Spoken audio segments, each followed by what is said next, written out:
Стой, не выключай ролик. Сегодня я расскажу вам историю, от которой мурашки побегут по коже. Историю, как таинственным образом исчезло золото целой страны. Как люди, знавшие правду, один за другим умирали при самых странных обстоятельствах. И как загадка казны СССР до сих пор вызывает оживленные споры среди историков. Москва, январь 1992 года, морозный зимний вечер. В своей квартире на Кутузовском проспекте сидит пожилой человек, которому 72 года. Его руки дрожат не от возраста, а от ужаса. Николай Рыжков, последний премьер-министр СССР, пытается изложить на бумаге все, что знает, все, о чем молчал многие годы. Он вспоминает, как днем ему позвонили в дверь, но его никто не услышал в ответ. Кто был за дверью? Потом наступила тишина. Та тишина пугала его гораздо сильнее любого шума. Рыжков знал слишком много. Он помнит тот день в 1991 году, когда впервые зашел в хранилище Гохрана. Видел блеск золотых слитков, аккуратно сложенных в виде пирамид. Запомнил цифры в документах, цифры, которые явно не сходились с реальностью. И лица тех, кто находился рядом с ним, лица людей, которым было что скрывать. А теперь, друзья, давайте поддержим это видео лайком, если вам интересны настоящие тайные истории. Не забудьте подписаться на канал. Впереди нас ждут имена, даты и факты, которые заставят вас переосмыслить все, что вы думали о распаде Союза. Жмите на колокольчик, чтобы не пропустить подробностей, и пишите в комментариях, слышали ли вы когда-нибудь о пропавшем золоте СССР. А сейчас приготовьтесь, ведь дальше будет только увлекательнее. Чтобы разобраться, как же так исчезли миллиарды, нужно вернуться на 10 лет назад, в 1982 год, в год смерти Брежнева. В год, когда Юрий Андропов, человек из КГБ, взошел к власти, человек, который знал все тайные секреты страны. Андропов получил доступ к главному хранилищу, Гохрану, государственному укрытию драгоценных металлов и камней. И то, что он увидел там, заставило его находиться в состоянии полного шока. Золота оказалось куда меньше, чем было отражено в документах. Официальные отчеты говорили об одном, а реальность оказалась совершенно иной. Кто-то годами вывозил золото тоннами и делал это так искусно, что бухгалтерия даже не заметила подмену. Вместо настоящих слитков в дальних закоулках хранилища лежали фальшивки, свинец, покрытый тонким слоем золота, который на вид был неотличим от оригинала. Если сравнить вес, почти идентичен, но по составу дела другое, это чистая подделка. Андропов приказал немедленно провести тайную инвентаризацию, чтобы никто не видел, что происходит, и поставил ей верховное значение. Ей поручили 3 надежных людей: Виктора Геращенко и заместителя председателя Госбанка, Владимира Алхимова, начальника управления драгоценных металлов, и Анатолия Милюкова, эксперта-оценщика с 30-летним опытом. 3 людей, которым, казалось, можно было полностью доверять. Так думали тогда. Проверка длилась 2 месяца. Каждый день, начиная с 8 часов утра и до позднего вечера, они спускались в подвалы Гохрана, считали слитки, взвешивали их, проверяли пробы, и с каждым днем картина становилась все мрачнее. Общий недобор составил 380 тонн золота, 380 тонн, что по тем временам оценивались в районе 4 миллиардов долларов. Такая сумма могла бы накормить половину страны в тяжелые годы голода. Милюков обнаружил первую зацепку. В документах 1970 года была указана отправка 120 тонн золота в Швейцарию, официально предназначенного для оплаты импорта зерна. Но Милюков заметил одну странность. Подпись на накладной принадлежала человеку, который в те дни находился в командировке в Сибири. Он физически не мог подписать бумагу. Значит, подпись была подделкой. Геращенко побледнел, когда читал отчет Милюкова, а Алхимов молчал, сжимая руки в кулаки. Им становилось ясно, они начинали распутывать клубок, который мог затянуть их самих.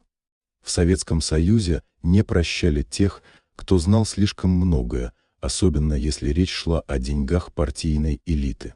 Андропов выслушал их доклад, не выражая никаких эмоций. Своим каменным лицом он записал имена троих в блокноте и сказал: «Продолжайте, найдите всех». Затем тихонько, почти шепотом добавил: «Те, кто похитил это золото, не остановятся ни перед чем, они готовы убивать, чтобы сохранить свою тайну». Геращенко, Алхимов и Милюков начали работать еще усерднее, копая глубже в документах. Они подали запросы на архивы внешнеторговых операций за последние 15 лет. Документы приходили медленно, с постоянными задержками. Казалось, кто-то специально тормозил этот процесс, но тройка была неподкупной и упорной.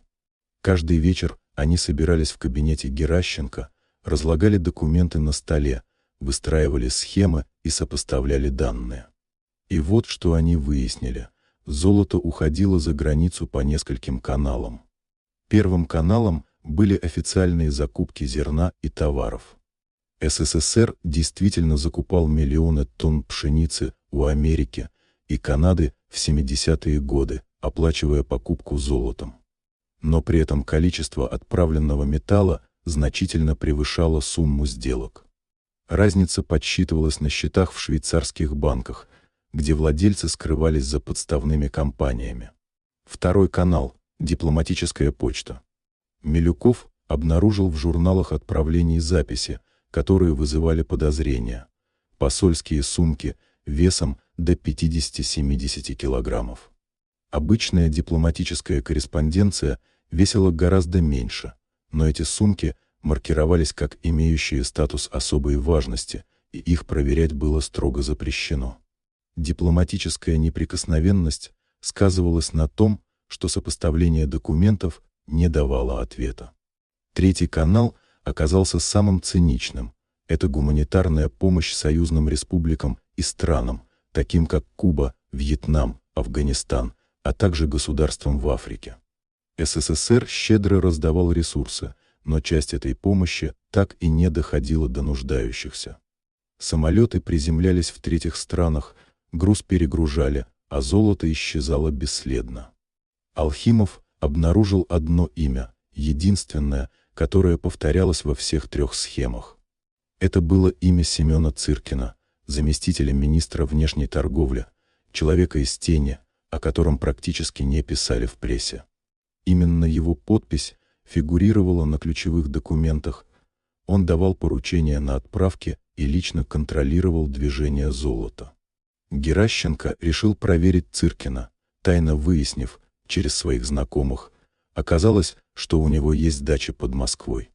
Но не простая дача, целый дворец, трехэтажный особняк с мраморными колоннами, бассейном, теннисным кортом, расположенный на участке в 10 гектар. Откуда у заместителя министра могли появиться такие деньги? Зарплаты партийного работника не позволяли такой роскоши. Еще более удивительной оказалась его семья. Дочь Цыркина обучалась в Швейцарии в частной школе, где год обучения стоил около 30 тысяч долларов. А сын проживал в Париже, официально работая переводчиком в торговом представительстве, но к тому же ездил на Феррари. Жена же Цыркина несколько раз в год отправлялась отдыхать в Ниццу. Все это происходило в условиях жесткого экономического кризиса, дефицита товаров и запрета на валютные операции для граждан. Милюков решил действовать решительно. Он встретился с одним из водителей Цыркина. Встреча состоялась случайно в маленькой пивной на окраине Москвы. После третьей кружки пива водитель, видимо расслабившись, рассказал все без утайки. «Я возил Семена Ароновича целых 3 года», — признался он. «Я видел многое. Однажды, в 1977-м, водитель получил приказ подъехать к служебному входу Гохрона ночью, примерно в 2 часа ночи. Я подумал, странно, но это не мое дело. Через получасов он вышел с тяжелым чемоданом, положил его в багажник и велел ехать в аэропорт Внуково. Там уже стоял частный самолет. Цыркин погрузил чемодан и вернулся, а всю дорогу молчал. А водитель понимал, в том чемодане таилось нечто колоссальной ценности. Милюков сразу зафиксировал все подробности, дату, время, все мелочи. Потом он спросил: «Ты помнишь, куда направлялся тот самолет?» Водитель задумался и сказал: «Кажется, он летел в Тюринг, а точнее в Тюрих». На следующий день Милюков доложил о своих наблюдениях Геращенко и Алхимову, и они поняли: вот зацепка.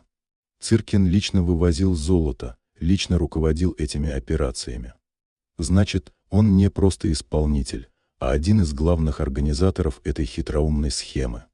Но вопрос оставался: кто же стоял над Цыркиным и давал ему указания?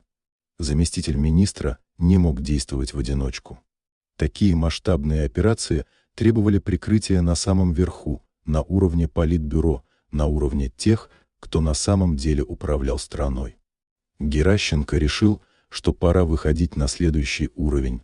Он пошел в банк. Там он запросил аудиенцию у самого Андропова, явился с папкой документов, разложил на столе схемы, фамилии, цифры. Так начиналась история, полная загадок, интриг и опасных тайн, куда больше, чем можно было себе представить. Каждое новое открытие только поднимало ставки, заставляя пересматривать все, что казалось знакомым. Андропов слушал молча. Его лицо не выражало эмоций, только глаза, холодные, внимательные, следили за каждым движением Геращенко. Когда Геращенко закончил, Андропов откинулся в кресле, помолчал, потом спросил: «Вы понимаете, что эти фамилии — это не просто чиновники, это люди, связанные с теми, кто правит страной. Если вы пойдете дальше, вы подпишите себе приговор». Геращенко выдержал взгляд. «Я понимаю, но я не могу молчать, когда страну грабят». Андропов кивнул. «Хорошо, продолжайте. Но помните, я не смогу защитить вас, если что-то пойдет не так. Будьте осторожны». Март 1983 года. Геращенко, Алхимов и Милюков работали круглосуточно.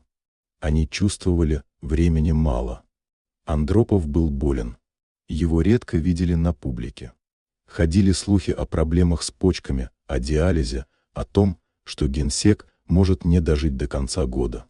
Если Андропов умрет, расследование закроют.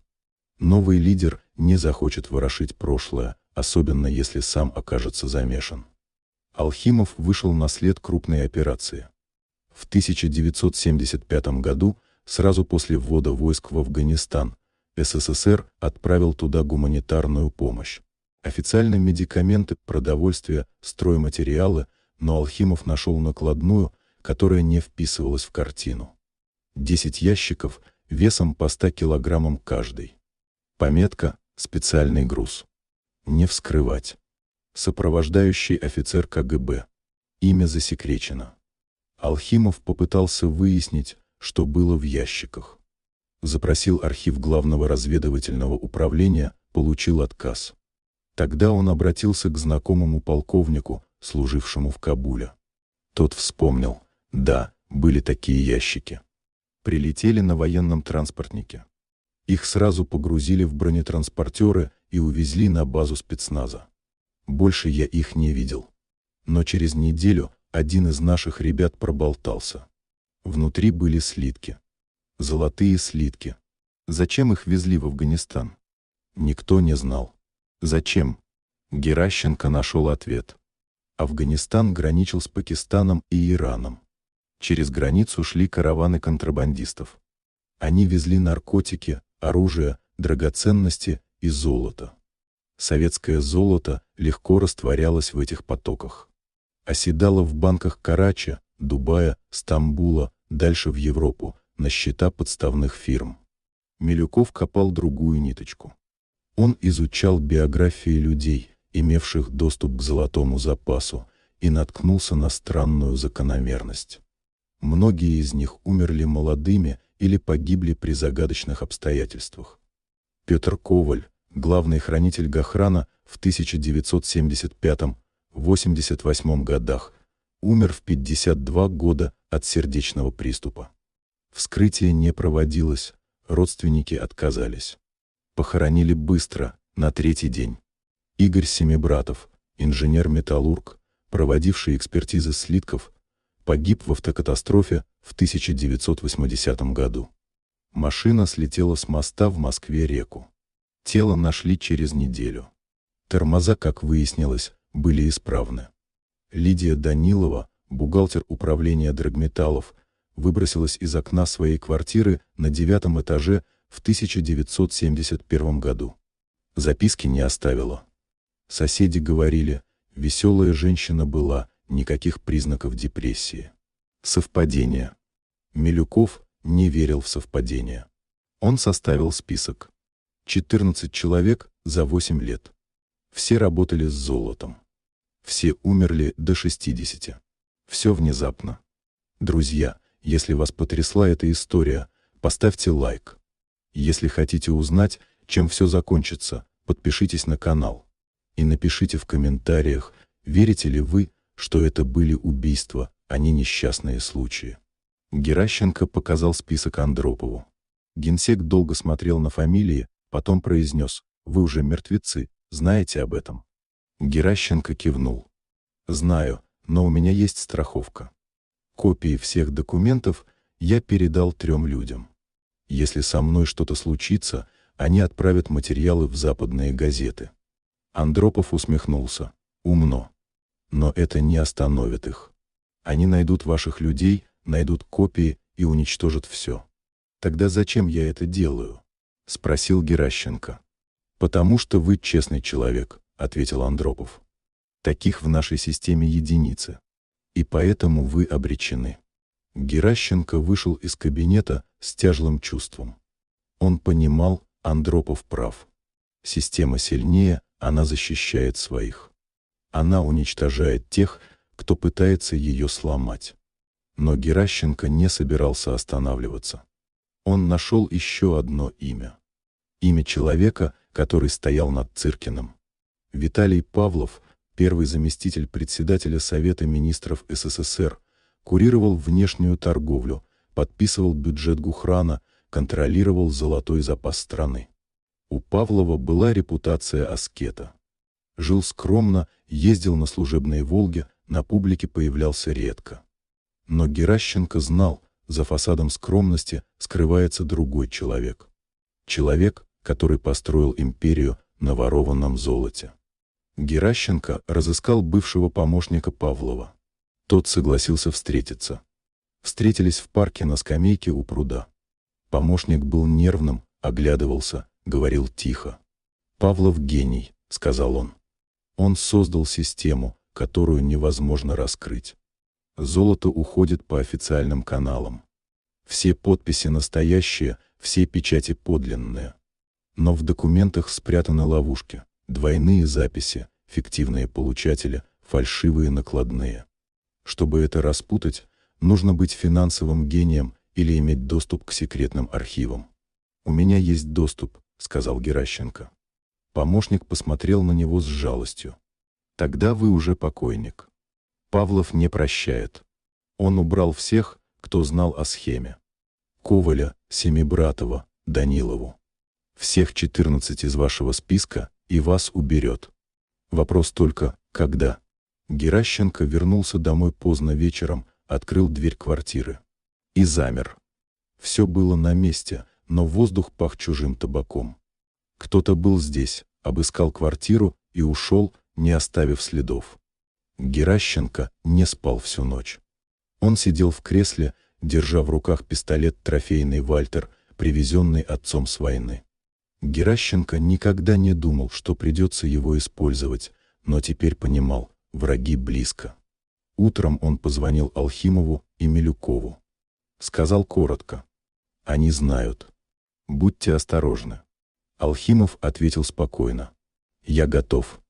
Милюков промолчал, но Геращенко слышал в трубке тяжелое дыхание. В тот же день Геращенко отправился в архив КГБ. У него был допуск. Андропов лично подписал разрешение. Геращенко запросил дела на Павлова и Цыркина. Архивариус, пожилая женщина в толстых очках, принесла 2 папки. Тонкие папки. Слишком тонкие для людей такого ранга. Геращенко открыл первую папку. Там было всего несколько листов. Анкета, фотография, краткая биография. Ничего интересного. Он открыл вторую, то же самое. Где остальное? Где донесение, проверки, служебные характеристики? «Извините», — спросил Геращенко. «А где полные дела?» Архивариус посмотрела на него испуганно. «Это все, что есть. Остальное изъято кем? Когда?» 3 дня назад приехали люди из 9-го управления, показали предписания, забрали дела, сказали. Гриф «Совершенно секретно». Геращенко понял, его опередили. Кто-то зачистил следы, кто-то, кто знал расследование. Он вышел из архива и поймал такси. Велел ехать в центр, но на полпути передумал. Приказал водителю остановиться, вышел, поймал другое такси, поехал в противоположную сторону. Классический прием разведчиков – оторваться от слежки. Геращенко приехал на конспиративную квартиру, небольшую двухкомнатную квартиру на окраине Москвы, которую он снимал на чужое имя. Никто не знал об этом месте, даже Алхимов и Милюков. Здесь Геращенко хранил копии всех документов, 1000 страниц, аккуратно разложенные в картонной коробке, схемы, фамилии, цифры, фотографии. Все, что они собрали за год работы. Геращенко сел за стол и начал писать отчет. Подробный отчет для Андропова. Последний отчет. Он описал всю схему от начала до конца. Назвал имена Павлов, Циркин и еще 5 фамилий. Члены политбюро, которые, по его мнению, были в сговоре. Он запечатал отчет в конверт. Написал на конверте: «Вскрыть в случае моей смерти». Отнес конверт в банковскую ячейку. Ключ спрятал дома в книге. В томике Пушкина, на полке среди сотен других книг. Вечером того же дня Милюков позвонил Геращенко. Голос его дрожал. «За мной следят, я точно знаю. Черная «Волга» весь день стоит у моего дома. Водитель не выходит, просто сидит и смотрит на окна». «Уезжай», — сказал Геращенко. «Прямо сейчас собери вещи и уезжай к родственникам в другой город, где-нибудь, где тебя не найдут». «Уже поздно», — ответил Милюков. «Если я уеду, это будет признание вины. Они найдут меня везде. Лучше останусь. Может, обойдется». Не обошлось. Через 2 дня тело Милюкова нашли в его квартире. Официальная версия самоубийства. Повесился на ремне, записку оставил, где признавался в хищениях на работе и просил прощения у семьи. Геращенко читал отчет милиции и не верил глазам. Записка написана почерком Милюкова. Экспертиза подтвердила, но Геращенко знал, Мильков никогда бы не написал такое. Он был честным до мозга костей. Он не украл ни копейки. Это была подделка, или его заставили написать под угрозой расправы над семьей. Геращенко поехал на похороны, стоял в стороне, наблюдал. Вдова Милюкова рыдала. Дети не понимали, что происходит. Друзья и коллеги качали головами, шептались. Кто бы мог подумать? Тихий человек был. Видно, совесть замучила. Геращенко сжал кулаки. Он знал правду. Милюкова убили. Убили за то, что он знал слишком много. И заставили выглядеть так, будто он сам виноват. После похорон к Геращенко подошел незнакомый мужчина средних лет в темном костюме с холодными глазами. Протянул руку. Геращенко не пожал. «Мне жаль вашего друга», — сказал мужчина. «Трагедия. Но знаете, иногда люди не выдерживают давления, совершают необдуманные поступки». «Милюков не совершал никаких поступков», — ответил Геращенко. «Его убили». Мужчина улыбнулся. «Доказательства есть?» «Будут. Не советую искать». Мужчина наклонился ближе и прошептал: «Вы следующий в списке, если, конечно, не одумаетесь. Прекратите расследование, уничтожьте документы, забудьте обо всем и проживете долгую, счастливую жизнь». Иначе ваша жена будет хоронить вас так же, как вдова Милюкова хоронит мужа». Геращенко смотрел в глаза мужчины. Там не было ни капли человечности, только холодный расчет. Расчет убийцы. «Передайте своим хозяевам», — сказал Геращенко, — «я не остановлюсь, даже если меня убьют. Правда все равно выйдет наружу». Мужчина пожал плечами. «Ваш выбор». Развернулся и ушел. Геращенко вернулся домой. Позвонил Алхимову. «Милюкова убили». «Ты следующий или я знаю?» — ответил Алхимов. «Готовлюсь». «К чему?» «К худшему». Апрель 1983 года. Андропов вызвал Геращенко к себе. Встреча была назначена на поздний вечер, когда в здании ЦК оставались только охранники и дежурные. Геращенко поднялся на 3-й этаж, прошел через длинный коридор с портретами вождей. Секретарь молча открыл дверь в кабинет. Андропов сидел за столом. Выглядел он плохо. Лицо серое, глаза запавшие. Болезнь брала свое. Он жестом предложил Геращенко сесть. «Я читал ваш отчет», — начал Андропов. «Все, что вы написали, правда. Павлов, Цыркин и остальные действительно воруют золото годами, тоннами. Я знал об этом еще до того, как вы начали расследование». Геращенко замер. «Знали? Тогда почему не остановили?» Андропов усмехнулся горько. «Остановить? Вы думаете, это так просто? Эти люди — часть системы. Они связаны с половиной политбюро. У них есть компромат на всех. На меня в том числе. Если я попытаюсь их тронуть, они разрушат страну, устроят переворот или войну. Они способны на все. Значит, мы просто смотрим, как они грабят страну? Нет». Андропов достал из ящика стола папку. «Мы действуем умнее. Вы соберете все доказательства. Я передам их следующему руководству. Когда придет подходящий момент, этих людей арестуют. Но не сейчас. Сейчас слишком опасно. А Милюков? Его тоже убьют, потому что подходящий момент еще не пришел». Андропов молчал, потом сказал тихо: «Милюкова я спасти не смог. Вас постараюсь спасти, но вы должны уехать из Москвы, из страны хотя бы на год». «Я не уеду». Геращенко встал. «Я доведу дело до конца, даже если это будет стоить мне жизни». Андропов смотрел ему вслед. Взгляд был полон уважения и печали. Геращенко вышел из здания ЦК и остановился на ступеньках. Было холодно, шел снег. Он закурил сигарету, привычка от которой не мог избавиться. Думал о Милюкове, о 14 других.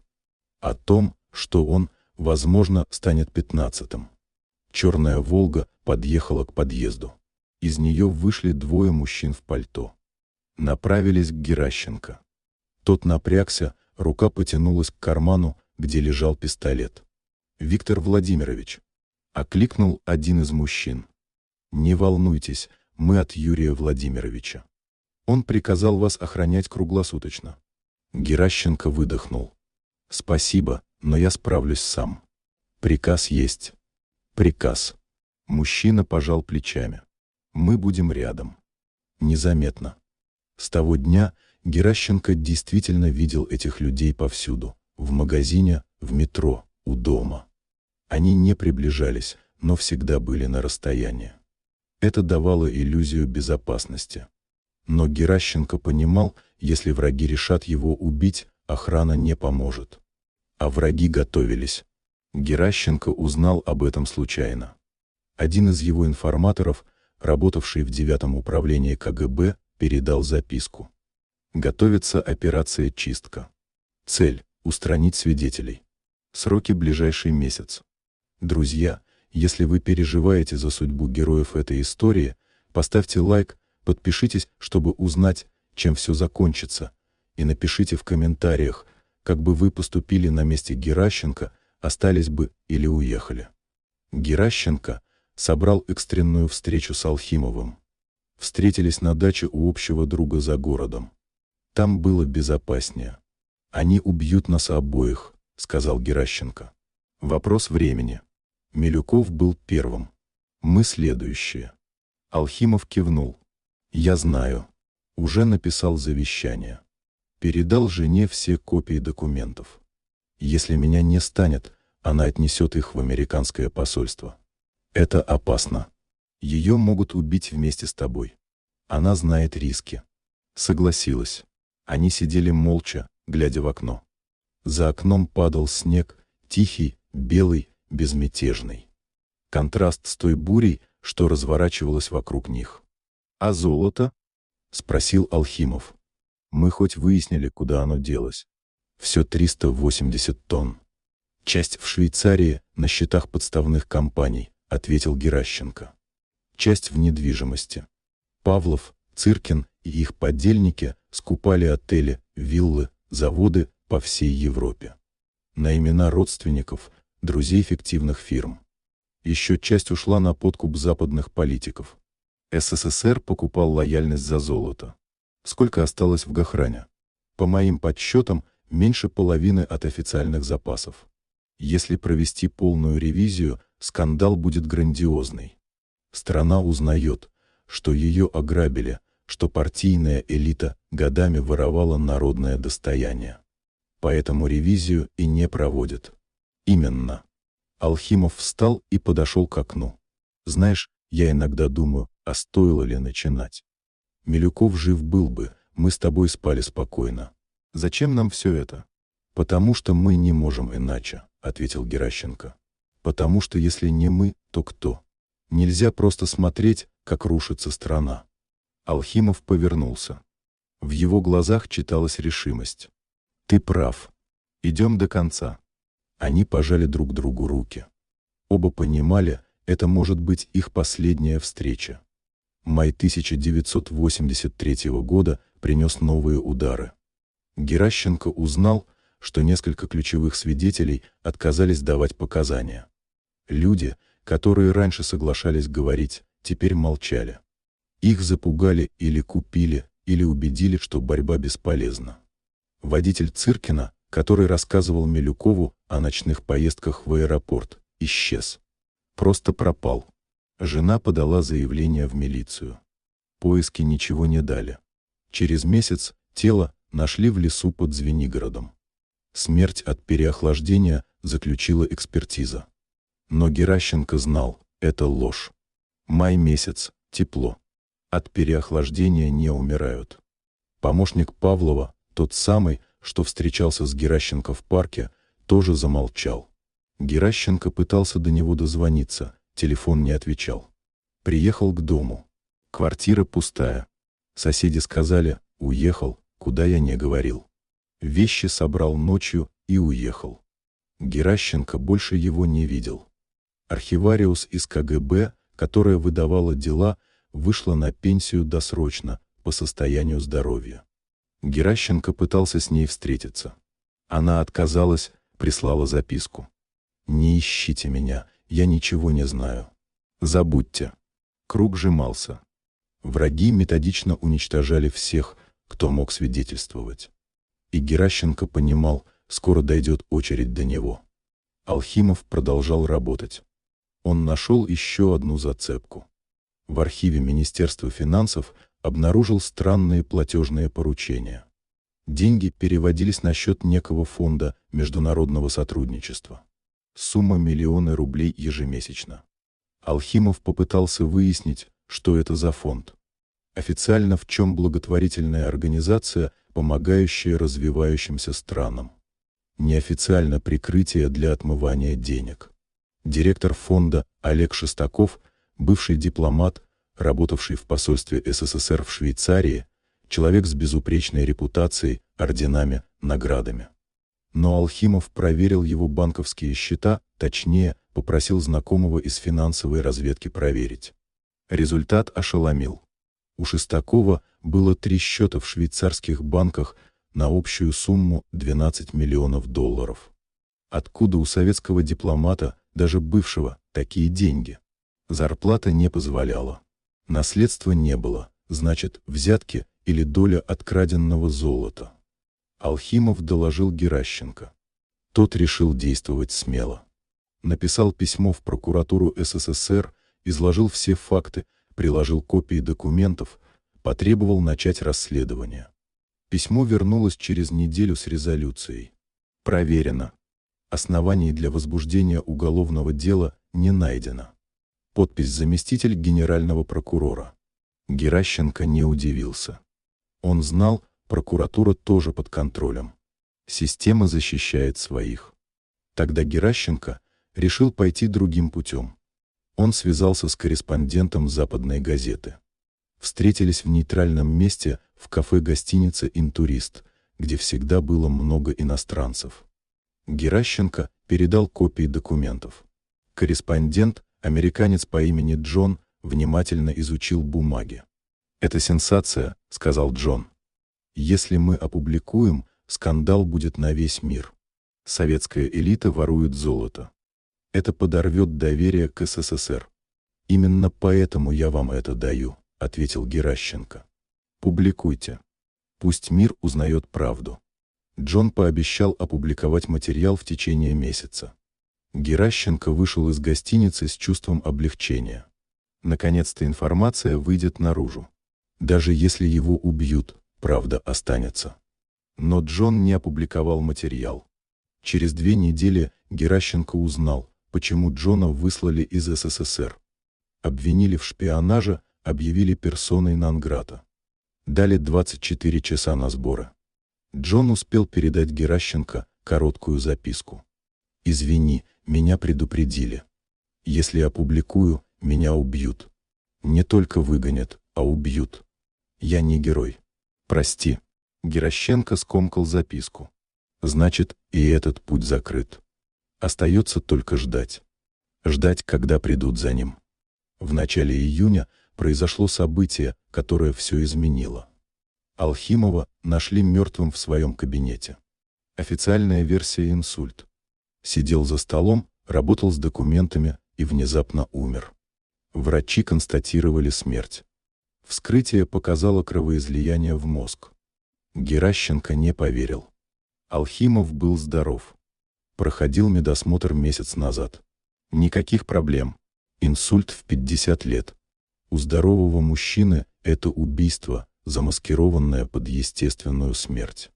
Геращенко приехал на квартиру Алхимова. Вдова встретила его заплаканными глазами. «Виктор Владимирович, я знаю, вы были другом моего мужа.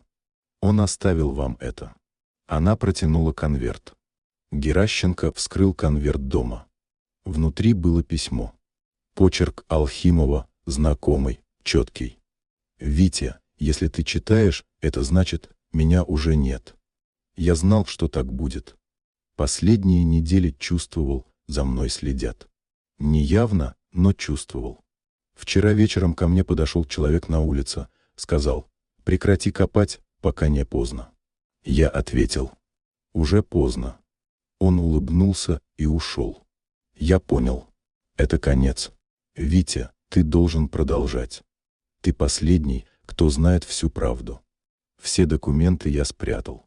Адрес в моей записной книжке на последней странице зашифрован. Помнишь нашу школьную шифровку? Используй ее. Не останавливайся, даже если убьют. Правда важнее нашей жизни. Страна должна знать, кто ее ограбил. Твой друг Владимир. Геращенко сжал письмо в руке. Слезы наворачивались на глаза. Он потерял друга, потерял соратника. Остался один против системы, которая убивает без колебаний. Но он не сдастся. Он найдет документы Алхимова, соберет все доказательства. И когда-нибудь, пусть не сейчас, но когда-нибудь эта информация выйдет наружу, и виновные ответят. Геращенко нашел записную книжку Алхимова. Вдова отдала ее без вопросов. На последней странице был написан адрес, вернее, набор цифр и букв, который обычному человеку ничего не говорил. Но Геращенко и Алхимов учились в одной школе, дружили с детства. У них была своя система шифрования, простая, но эффективная. Каждая цифра соответствовала букве алфавита, но со сдвигом. Геращенко расшифровал за 5 минут. Адрес вел в Подмосковье, Деревня Сосновка, дом 17. Геращенко знал это место. Там жила тетя Алхимова, пожилая женщина, державшая пасеку. Милая тихая деревня, где никто не интересовался чужими делами. Геращенко поехал туда на следующий день. Взял такси до окраины Москвы, потом сел на автобус, потом прошел пешком 2 километра. Классическая конспирация. Если за ним следили, он их оторвал. Тетя Алхимова Мария Ивановна встретила его на крыльце. Маленькая сухонькая старушка с добрыми глазами. «Володя говорил, что вы приедете», — сказала она. «Проходите». Внутри дома пахло медом и травами. Мария Ивановна провела Геращенко в дальнюю комнату, открыла шкаф. Отодвинула стопку одеял. Под ними лежал металлический ящик. Вот Володя привез месяц назад. Велел никому не показывать, только вам. Геращенко открыл ящик. Внутри папки с документами, фотографии, пленки с записями. Все, что Алхимов собирал годами. Геращенко быстро просмотрел содержимое. Это был клад, доказательства которых хватило бы на 10 уголовных дел. Среди документов была тетрадь. Толстая тетрадь в клетку, исписанная мелким почерком Алхимова. Геращенко открыл наугад, читал и не мог поверить. Алхимов вел дневник, подробный дневник расследования. Там были имена, даты, суммы. Там были описания встреч, разговоров, угроз. Там была вся история от начала до конца. Одна из записей датировалась апрелем 1983 года. Сегодня встретил человека, который назвал себя Сергеем. Средних лет, спортивного телосложения. Шрам на левой щеке, подошел ко мне у метро, сказал: «Володя, ты умный человек. Зачем тебе эти проблемы? Возьми денег, купи дачу, живи спокойно, а расследование забудь». Я спросил: «Сколько?» Он назвал сумму. 100,0 рубля. Я засмеялся. «За такие деньги вы хотите купить мою совесть?» Он не улыбнулся. «Тогда мы купим твою могилу». Развернулся и ушел. Я знаю, это не пустая угроза. Геращенко читал дальше. Алхимов описал еще 2 встречи с Сергеем. Каждый раз угрозы становились конкретнее. В последней записи, сделанной за 3 дня до смерти, Алхимов написал: «Я чувствую, это конец. Сегодня видел Сергея у своего дома. Он просто стоял и смотрел на окна. Не скрывался, не прятался. Хотел, чтобы я его увидел. Это психологическое давление. Они хотят, чтобы я сломался, испугался, остановился. Но я не остановлюсь. Даже если завтра умру, документы останутся. Витя найдет их и продолжит». Геращенко закрыл тетрадь. Горло перехватило. Алхимов знал, что идет на смерть, и все равно продолжал. Это был настоящий героизм, тихий, незаметный, но настоящий. Геращенко забрал ящик. Мария Ивановна проводила его до калитки. «Володя был хорошим мальчиком», — сказала она тихо. «Всегда за правду стоял еще в школе. Доведите дело до конца, Виктор Владимирович, ради его памяти». «Доведу», — пообещал Геращенко. «Обязательно доведу. Друзья, если вас тронула эта история, нажмите лайк. Если хотите узнать, сможет ли Геращенко выжить и довести дело до конца, подпишитесь на канал и напишите в комментариях, встречали ли вы в жизни таких людей, которые идут до конца, несмотря ни на что. Геращенко вернулся в Москву поздно вечером. Ящик с документами спрятал на конспиративной квартире. Теперь у него было все, абсолютно все, что нужно для обвинения. Он составил список виновных. Главные фигуры: Павлов, Цыркин, Шестаков, еще 12 имен. Чиновники разных уровней, банкиры, дипломаты, все они участвовали в схеме, все получали свою долю. Геращенко посчитал общую сумму украденного. 380 тонн золота, по курсу Сити, 983 года, 4 миллиарда долларов. Но это только официальная недостача. Реальная сумма могла быть в 2 раза больше, Потому что многие операции проводились в черную, без отражения в документах. Куда делись эти деньги? Часть на счетах в Швейцарии, Люксембурге, Лихтенштейне. Часть в недвижимости по всей Европе. Геращенко нашел в документах Алхимова список объектов. Отель в Ницце, завод в Германии, виноградники в Италии, офисное здание в Лондоне. Все оформлено на подставных лиц. Но реальные владельцы – советские чиновники. Еще часть денег ушла на подкуп.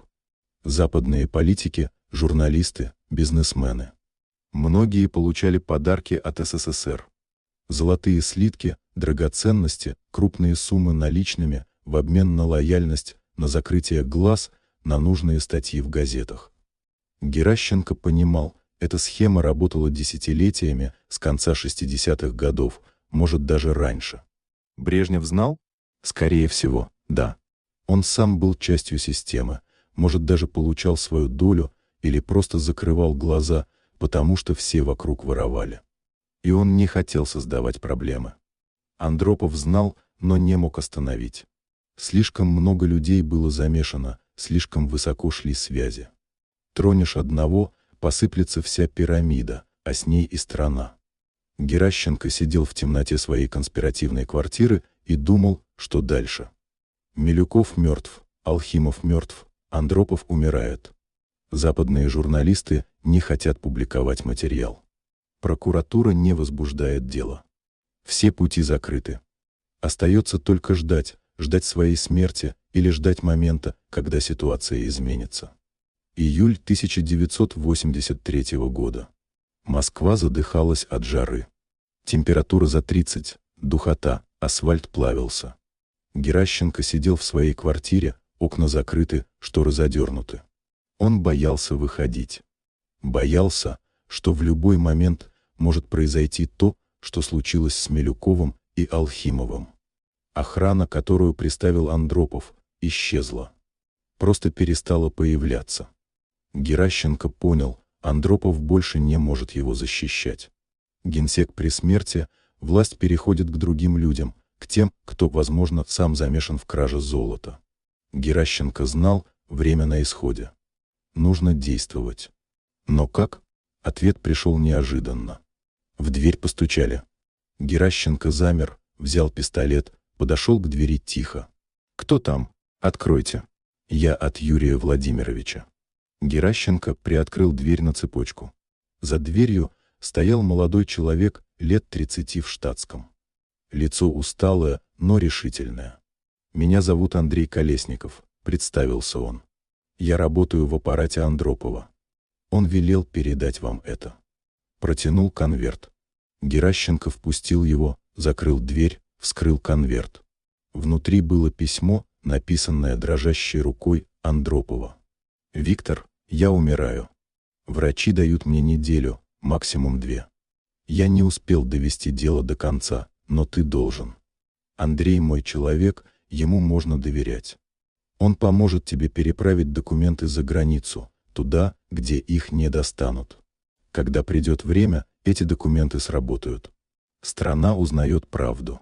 Береги себя. Прощай, Юа». Геращенко посмотрел на Андрея. «Вы действительно хотите помочь? Понимаете, на что идете?» «Понимаю», — кивнул Андрей. «Юрий Владимирович — единственный человек в этой системе, кому я верил. Если он попросил помочь вам, значит, это важно. Я готов. Вас могут убить». «Могут, но я все равно помогу». Геращенко протянул руку. Они пожали друг другу руки. Это было началом нового этапа. Андрей объяснил план. У него есть доступ к дипломатической почте. Он может переправить документы в советское посольство в Лондоне. Там работает его друг Михаил Воронцов, второй секретарь. Михаил тоже человек Андропова.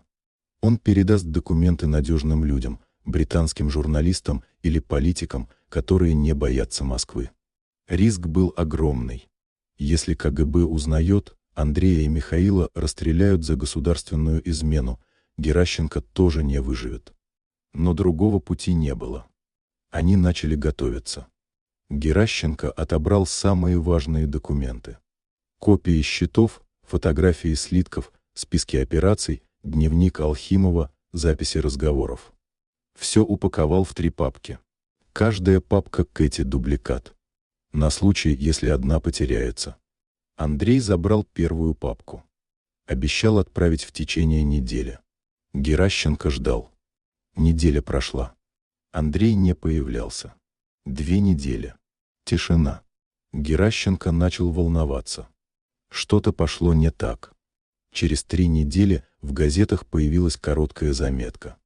В Москве-реке обнаружено тело неизвестного мужчины. Предположительно, несчастный случай. Фотографии не было, но Геращенко знал, это Андрей. Их раскрыли. План провалился. Геращенко сидел в своей квартире и понимал, он в ловушке. Все попытки вынести информацию заканчивались провалом. Система слишком сильна. Она контролирует все. Она убивает всех, кто пытается ей противостоять. Тогда Геращенко принял решение, радикальное решение. Он напишет книгу, подробную книгу обо всем, что узнал, и спрячет рукопись так, чтобы ее нашли через годы, когда система рухнет, потому что Геращенко верил, рано или поздно СССР развалится. Система, построенная на лжи и воровстве, не может существовать вечно. Он начал писать каждый вечер по несколько часов. Писал от руки, мелким почерком, чтобы уместить больше на каждой странице. Описывал все от первого визита в Гохран до гибели Алхимова, называл имена, приводил цифры, цитировал документы. Через 2 месяца рукопись была готова. 250 страниц. Геращенко перечитал. Это была бомба. Если бы эта книга вышла сейчас, она бы потрясла страну. Но как сохранить рукопись? Где спрятать так, чтобы никто не нашел, но чтобы через годы ее обнаружили? Геращенко вспомнил про своего дядю. Иван Петрович, брат матери, жил в Сибири, в городе Томске. Работал библиотекарем в университетской библиотеке. Человек надежный, тихий, далекий от политики. Геращенко позвонил ему. Разговор был осторожный, без деталей. «Дядя Ваня, мне нужна помощь. Я пришлю тебе посылку. Спрячь ее в библиотеке, в таком месте, где никто не найдет, но чтобы через годы, может, через десятки лет ее обнаружили». Иван Петрович не задавал вопросов. «Хорошо. Витя, присылай. Я спрячу». Геращенко упаковал рукопись в металлическую коробку, запаял ее, обернул в водонепроницаемую ткань, отправил посылкой через обычную почту. Рискованно, но других вариантов не было. Через месяц пришло письмо от дяди. Короткое, без подробностей. «Получил, все сделал, не волнуйся». Геращенко выдохнул. Рукопись в безопасности. Теперь даже если его убьют, правда не умрет. Когда-нибудь ее найдут, и мир узнают, как грабили Советский Союз. Но враги не собирались ждать. Они готовили финальный удар. Сентябрь 1983 года Геращенко проснулся от звука, тихого, едва уловимого. Скрип половицы в коридоре. Кто-то был в квартире, он не шевелился, лежал тихо, прислушивался. Сердце билось так громко, что казалось. Его слышно по всей квартире. Рука потянулась под подушку, пистолет на месте. Шаги приближались. Медленно, осторожно, профессионала. Они знали, что делают. Дверь в спальню открылась, силуэт в дверном проеме. Геращенко выстрелил 1 раз. Силуэт упал. Включился свет. В дверях стоял второй человек с пистолетом. Геращенко не успел выстрелить снова. Человек нажал на спуск, но выстрела не было. Человек опустил пистолет. «Хватит, Виктор Владимирович. Хватит сопротивляться, вы проиграли». Геращенко узнал голос. Это был тот самый Сергей, который угрожал Алхимову. Шрам на щеке, холодные глаза. «Вы можете меня убить», — сказал Геращенко, — «но это ничего не изменит. Документы уже за границей. Правда выйдет наружу». Сергей усмехнулся. «Документы? Вы про те, что Андрей Колесников пытался вывести. Мы их перехватили. Все уничтожено. Вы думали, мы не следим за каждым вашим шагом. А рукопись, книга, которую я написал, мы знаем про нее. Ваш дядя в Томске уже получил визит. Библиотека под контролем. Рукопись найдут и уничтожат. Не сегодня, так завтра. Геращенко почувствовал, как рушится последняя надежда. Они действительно контролируют все. Каждый его шаг отслеживался. Все попытки провалены. «Зачем же вы не убиваете меня?» — спросил Геращенко. «Чего ждете?» «Приказа», — ответил Сергей. «Я не имею права вас убить без санкций сверху. А там решили по-другому. Вас отправят в психиатрическую больницу. Официально нервный срыв, паранойя, бред преследования. Вы будете кричать про украденное золото, а врачи будут качать головами и колоть вам нейролептики. Через год вы превратитесь в овощ, и никто вам не поверит». Геращенко понял. Это страшнее смерти. Медленное уничтожение личности. Он станет живым доказательством того, что система всесильна. «Есть другой вариант», — продолжал Сергей. «Вы подписываете бумагу, признаете, что все выдумали, что никакой кражи золота не было, что вы действовали из личных мотивов, хотели очернить честных людей. В обмен свобода. Вас оставят в покое, дадут тихую пенсию, дачу за городом, будете жить спокойно. И предам память друзей Милюкова, Алхимова, всех остальных. Они мертвы. Вы живы. Разве это не важнее?» Геращенко молчал. Он думал о Милюкове, повешенном в собственной квартире, об Алхимове, убитом ядом, замаскированном под инсульт, о 14 других, чьи имена никто не вспомнит. О стране, которую грабят десятилетиями. «Нет», — сказал Геращенко твердо, — «я не подпишу. Убейте меня или отправьте в больницу, но я не предам». Сергей вздохнул. «Жаль. Вы хороший человек, Виктор Владимирович, но слишком упрямый». Он кивнул человеку за дверью. «Забирайте его». Геращенко не сопротивлялся. Его одели, вывели из квартиры, посадили в черную вафагу, повезли через ночную Москву. Машина остановилась у высокого здания с решетками на окнах.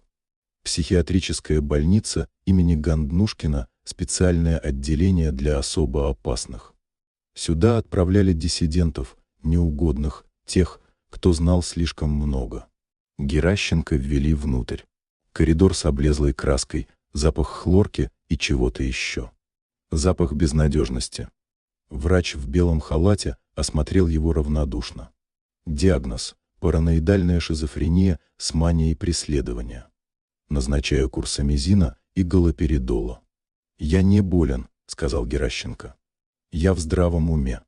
«Все так говорят», — ответил врач усталым голосом. «Особенно параноики». Геращенко поместили в палату, маленькую комнату с железной кроватью, столом, стулом, решетки на окнах.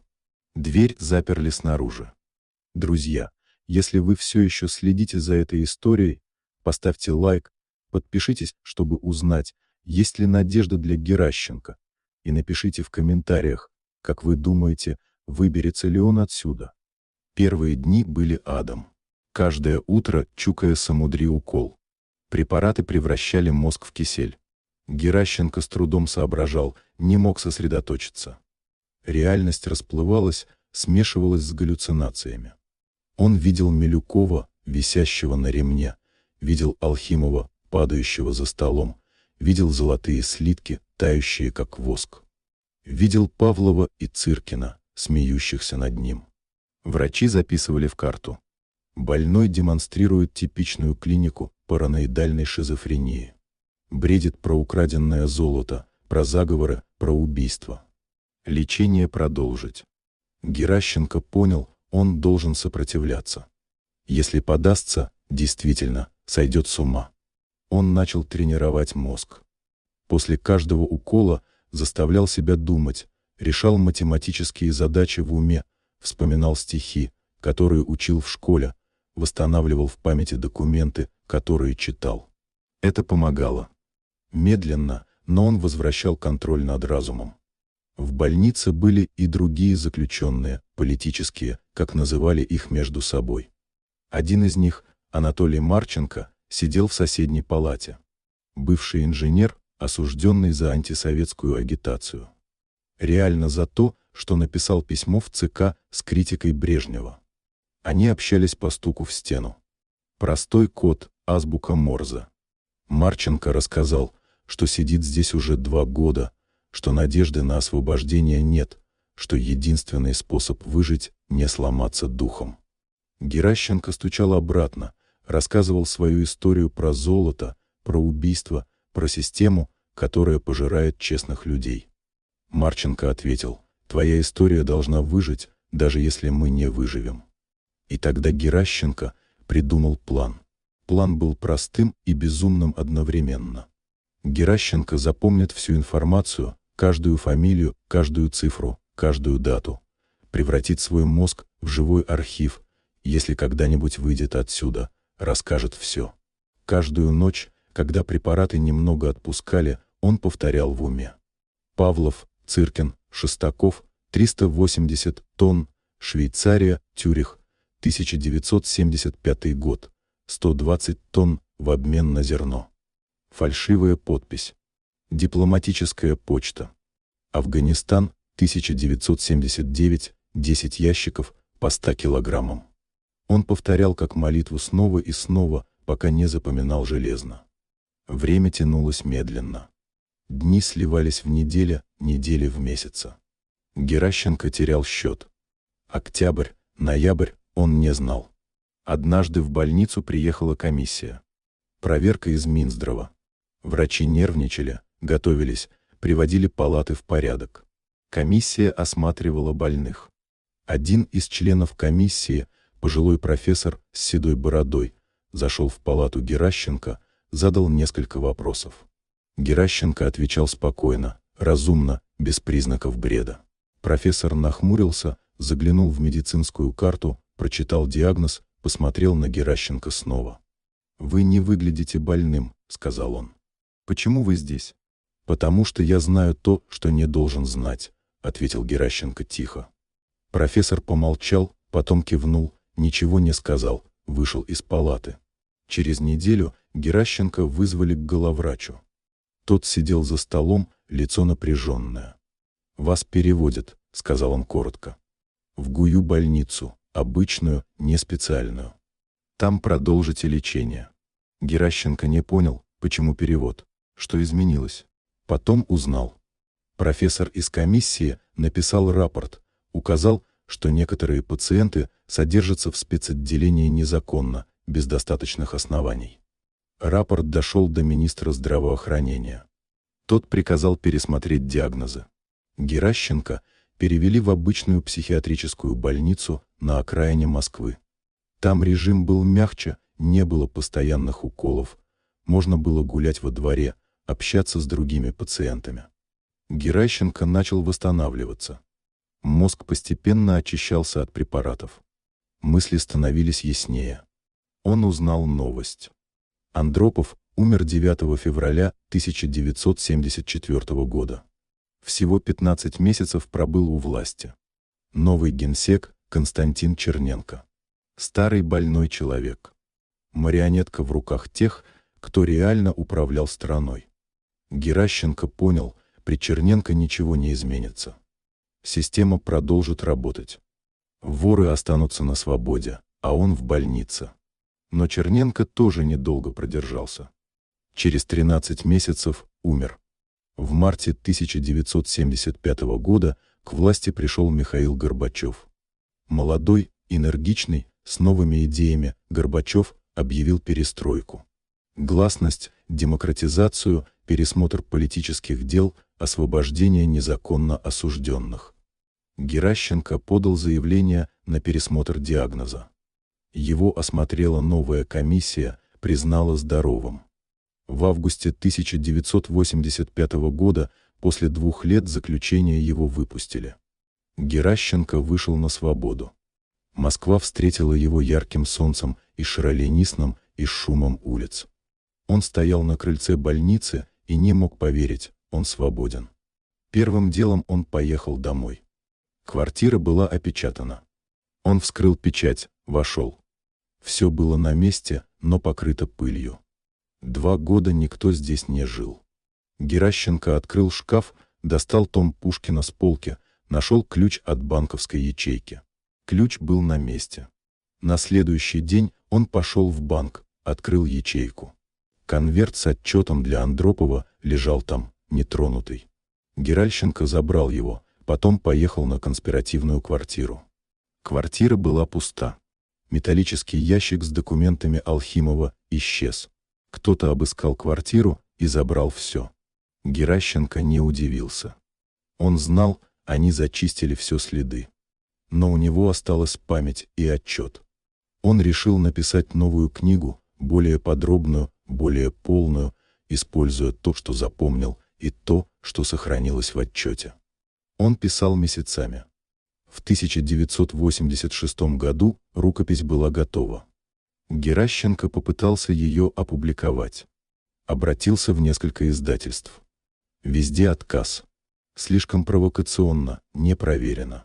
Может вызвать проблемы. Он обратился в газеты. Ни одна не согласилась напечатать даже выдержки. Перестройка шла, но цензура все еще работала. Геращенко понял, придется ждать, пока система окончательно рухнет, пока страна будет готова услышать правду. Он спрятал рукопись в надежном месте, известном только ему, и стал ждать. Годы шли. Перестройка набирала обороты. Горбачев говорил о гласности, но реальные изменения шли медленно. Старая гвардия сопротивлялась. Павлов все еще был на посту, Цыркин тоже. Они чувствовали, что время уходит, но пока держались. Геращенко ждал и собирал информацию. В эпоху гласности стали появляться публикации, которые раньше были немыслимы. Статьи о коррупции, о привилегиях номенклатуры, о темных делах партийной элиты. В 1988 году в журнале «Огонек» появилась статья о Гохране. Автор, молодой журналист Павел Иванов, писал об определенных нестыковках в документах золотого запаса. Он не называл конкретных имен, но намекал что-то не так. Геращенко связался с Ивановым. Встретились в кафе. Геращенко рассказал свою историю, показал отчет. Иванов слушал, бледнел, записывал. «Это сенсация», — сказал он. «Если мы опубликуем, это взорвет страну». «Опубликуете?» — спросил Геращенко. «Попробую, но не обещаю. Редакция осторожничает, боятся судов, давления, закрытия журнала». Иванов пытался, писал статью, согласовывал с редакцией, но в последний момент главный редактор отказался публиковать. «Рано», — сказал он. «Подождем». Геращенко не отчаивался. Он понимал, окно возможностей открывается. Нужно просто дождаться подходящего момента. Момент наступил в 1991 году. СССР трещал по швам. Путч в августе. Горбачев в заложниках. Ельцин на танке. Падение КПСС. Распад Союза. В этом хаосе Геращенко решил действовать. Он отнес свою рукопись в редакцию газеты «Известия».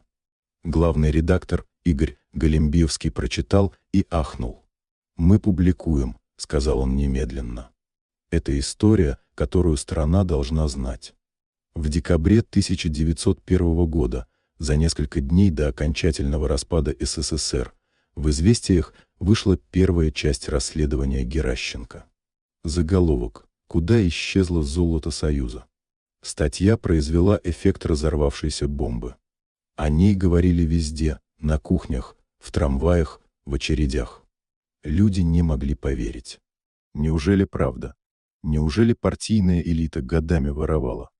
Павлов дал интервью, назвал статью клеветой и провокацией, пообещал подать в суд.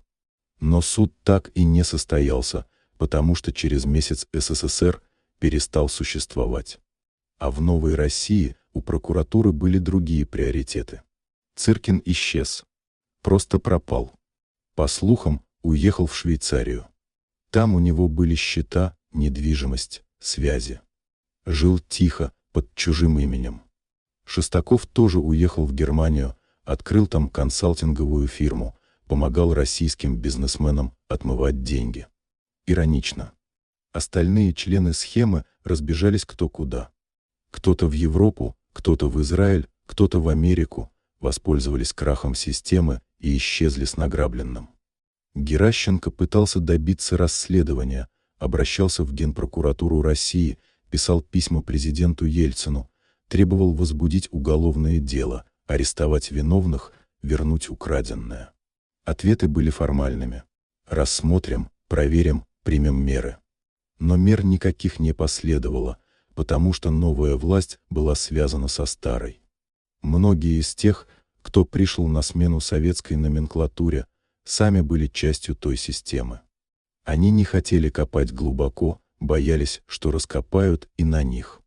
Геращенко понял, справедливости не будет. Воры останутся на свободе. Украденное золото не вернется. История повторяется.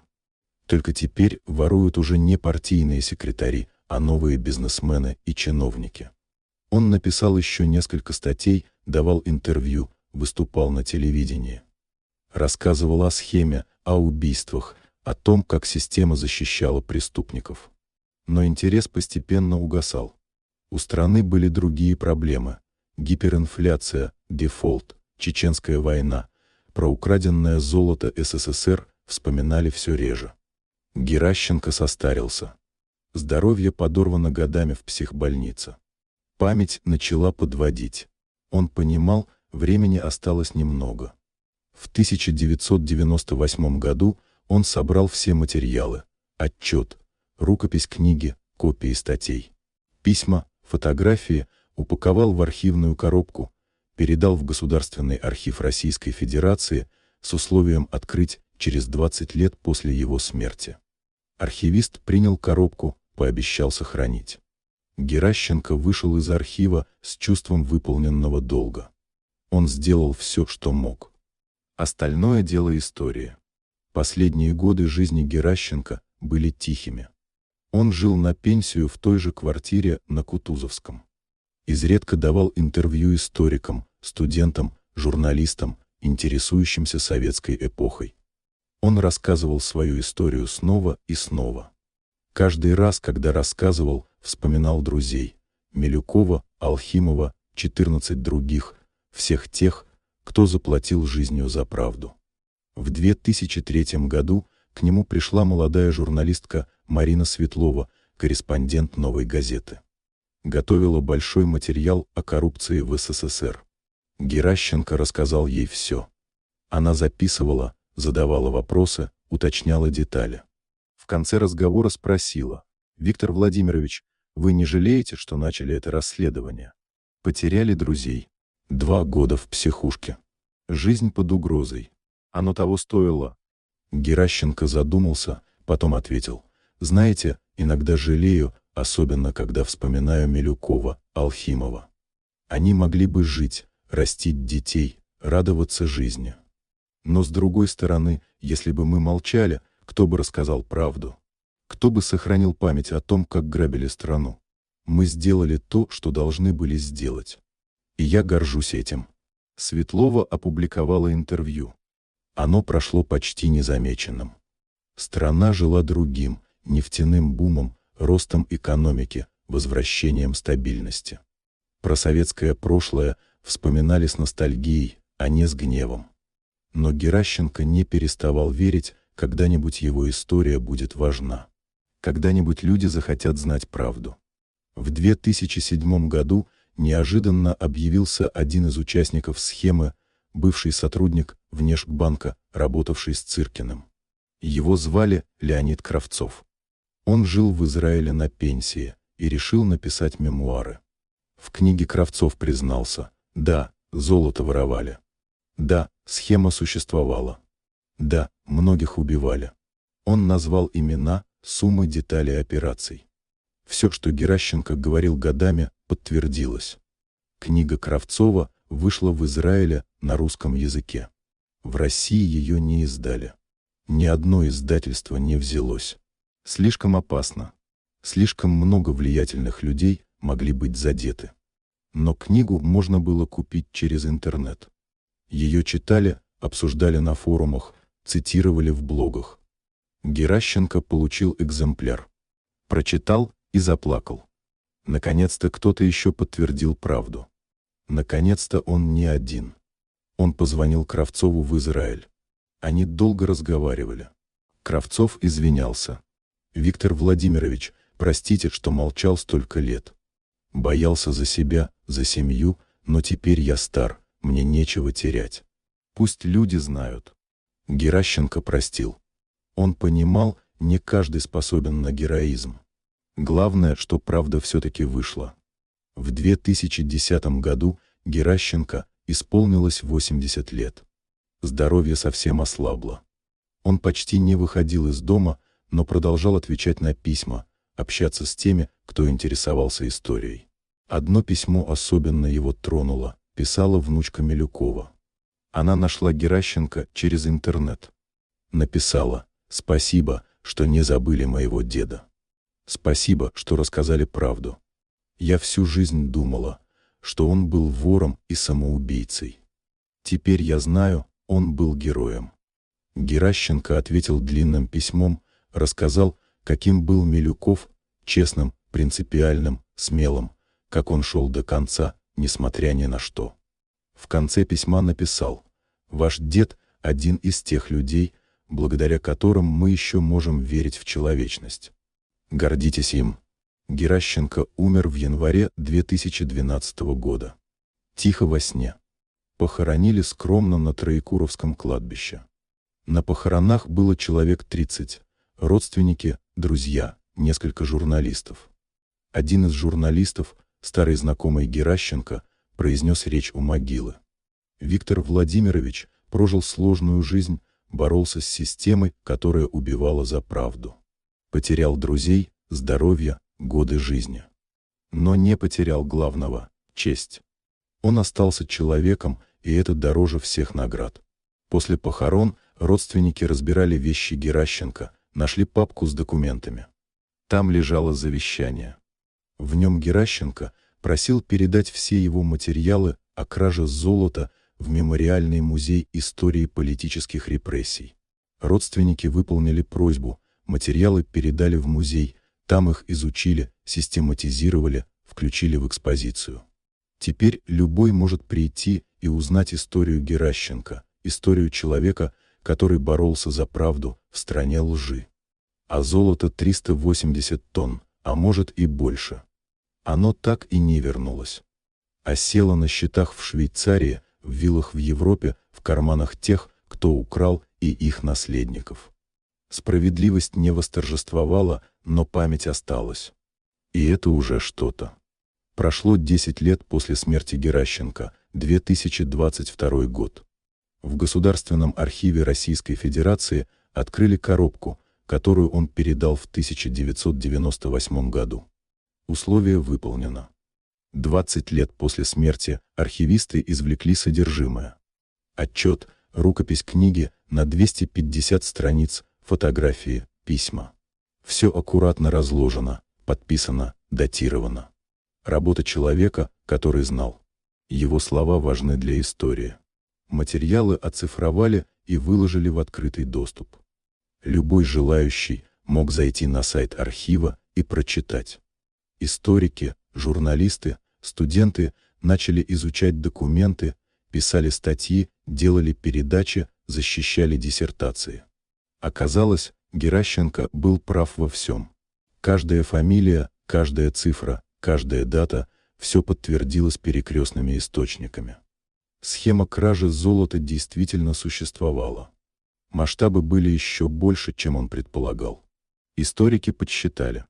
За период с 1970 по 90 переулку год из золотого запаса СССР исчезло не менее 500 тонн драгоценного металла.